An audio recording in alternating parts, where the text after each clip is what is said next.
शेतकरी कायद्याविरोधात आंदोलनासाठी मी दिल्लीत गेलो होतो आणि या कायद्याची झळ महाराष्ट्रालाही बसणार आहे असं म्हणत त्यांनी विरोधकांचा समाचार घेतलाय। कसं आहे, विरोधक एवढे मूर्ख आहे मला माहित नाही, एवढे मूर्ख कसे आहे हे समजत नाही। हा कायदा आहे, तो कायदा आयुष्यभर शेतकऱ्यावर परिणाम करणार आहे। त्यांचं असं म्हणणं आहे का पूरग्रस्ताचे पैसे भेटले नाही। आपण 8.5 कोटी राज्य सरकारनं दिले। मी त्याच्यामध्ये समाधान जरी नसलं तरी आपण सांगतोय का एक चांगली मदत सरकार दिल्याशिवाय राहणार नाही आणि ते देत पण आहोत। आता आपण 21 किंवा 22 तारखेला एक मोठं आंदोलन महाराष्ट्रात करणार आहोत। उद्या जमलंच तर राजूजी शेट्टी आणि आम्ही एकत्र बसून समोर येणार आहोत। एक महत्त्वाची बातमी आहे, हक्कभंग समितीला मुदतवाढ देण्याचा प्रस्ताव मंजूर करण्यात आलेला आहे। कंगना राणावत आणि अर्णब गोस्वामींविरोधात हक्कभंगाचा प्रस्ताव करण्यात आला होता। या प्रकरणी कायद्यानुसार कारवाई व्हावी असं मत भाजप नेते सुधीर मुनगंटीवार यांनी व्यक्त केलं होतं।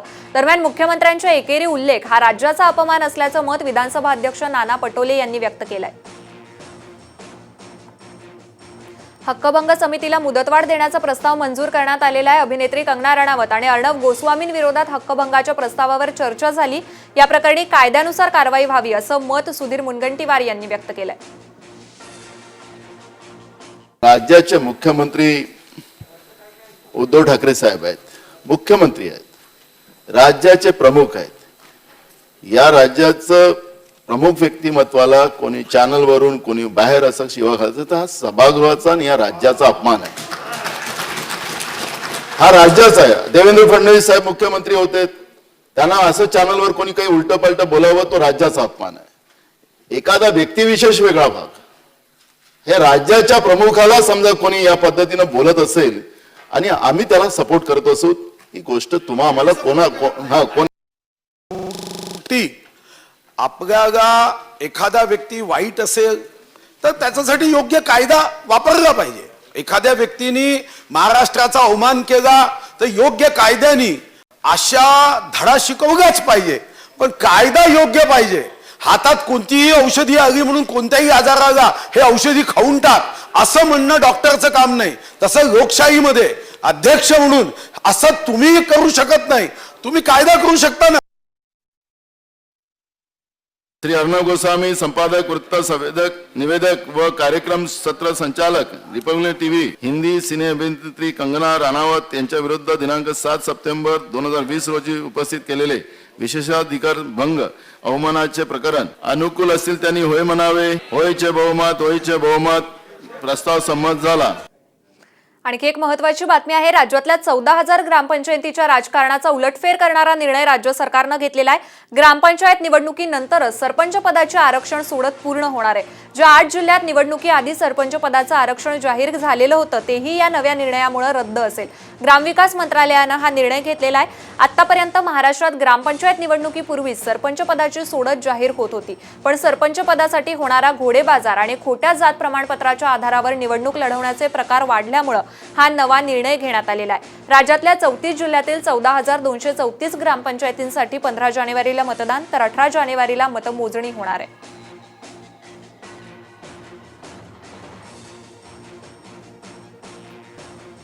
बेदरकारपणे वाहन चालवणाऱ्यांवर आता कारवाईचा बडगा उगारला जाणार आहे। महामार्गावर मार्गिकेची शिस्त न पाळल्यास कठोर कारवाई करण्याचा इशारा राज्याचे गृहराज्यमंत्री शंभूराजे देसाई यांनी दिलाय। महामार्गाच्या उजव्या बाजूला अवजड वाहनांना बंदी आहे। या बंदीचं 3 वेळा उल्लंघन केल्यास परवाना रद्द करण्याचा इशारा शंभूराजे देसाई यांनी दिलाय। याबाबत वाहतूक पोलिसांकडून विशेष मोहीम राबवली जाणार आहे। मुंबई बंगळुरू महामार्गावर 2 दिवसात हे नवे नियम लागू होणार आहेत। हायवे असेल, नॅशनल हायवे असेल, स्टेट हायवे असेल, याच्यावरती जे वाहन चालक वाहतुकीचे नियम मोडून वाहनं चालवतात त्यांना शिस्त लावण्याच्या अनुषंगानं आणि अपघातांचं प्रमाण कमी करण्याच्या अनुषंगानं मी आज उच्चस्तरीय बैठक घेतली। त्याच्यामध्ये हायवे पोलीस विभागाचे अधिकारी होते, आमच्या गृह विभागाचे अधिकारी होते, परिवहन विभागाचे अधिकारी होते आणि सगळ्यांनी मिळून एकत्र पहिला प्रयोग हा शिस्त लावण्याचा, हा मुंबई बेंगलोर हायवेवरती लगेच 2 दिवसात सुरू करण्याचा आजच्या बैठकीमध्ये निर्णय घेतला। दिल्लीत संसदेचं हिवाळी अधिवेशन रद्द करण्याचा निर्णय घेण्यात आलेला आहे. कोरोनामुळे यंदाचं संसदेचं हिवाळी अधिवेशन होणार नसल्याचं संसदीय कामकाज मंत्री प्रल्हाद जोशी यांनी सांगितलंय. कोविड-19चा प्रसार टाळण्यासाठी अनेक पक्षांनी हे अधिवेशन न घेण्याबाबत मत मांडलं होतं. त्यानंतर आता अधिवेशन रद्द करण्यासंदर्भात निर्णय घेण्यात आलाय. त्यामुळे आता जानेवारीत अर्थसंकल्पीय अधिवेशन होणार असल्याचं सांगण्यात येत आहे. संसदेचं हिवाळी अधिवेशन रद्द झाल्याची महत्त्वाची बातमी समोर आलेली आहे. कोरोनामुळे यंदाचं संसदेचं हिवाळी अधिवेशन होणार नसल्याचं संसदीय कामगार मंत्री प्रल्हाद जोशी यांनी सांगितलेलं आहे.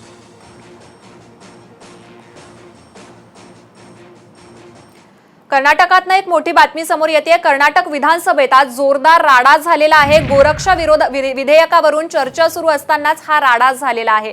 कर्नाटक विधानसभेत हा राडा झाल्याची बातमी समोर आलेली आहे. गोरक्षा विधेयकावरून चर्चा सुरू असताना हा राडा झाल्याचं पाहायला मिळत आहे. यावेळी दोन्ही पक्षांकडून बाचाबाची झाल्याचं देखील पाहायला मिळत आहे. धक्काबुक्कीचा प्रकार देखील विधानसभेत झालेला आहे. कर्नाटक विधानसभेतील ही दृश्य समोर येत आहेत. गोरक्षा विधेयकावरून हा राडा झाल्याचं पाहायला मिळत आहे.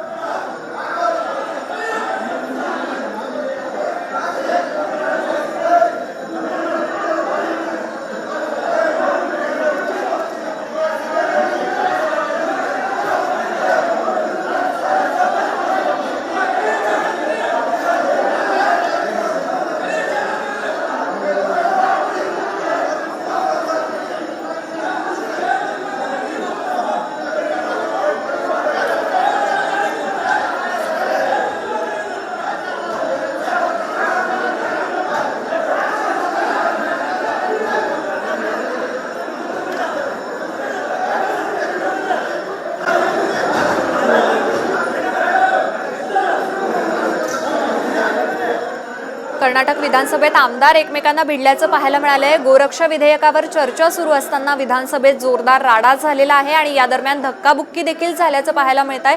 विधानसभेत जोरदार राडा झालेला आहे. कर्नाटक विधानसभेमधून ही दृश्य समोर आलेली आहेत. आमदार एकमेकांना भिडल्याचं या ठिकाणी चित्र पाहायला मिळत आहे. गोरक्षा विधेयकावर चर्चा सुरू असतानाच दोन्ही पक्षाचे आमदार एकमेकांना भिडल्याचं या ठिकाणी पाहायला मिळत आहे. धक्काबुक्की देखील या ठिकाणी झालेली आहे. कर्नाटक विधानसभेतली ही दृश्य समोर आली आहेत.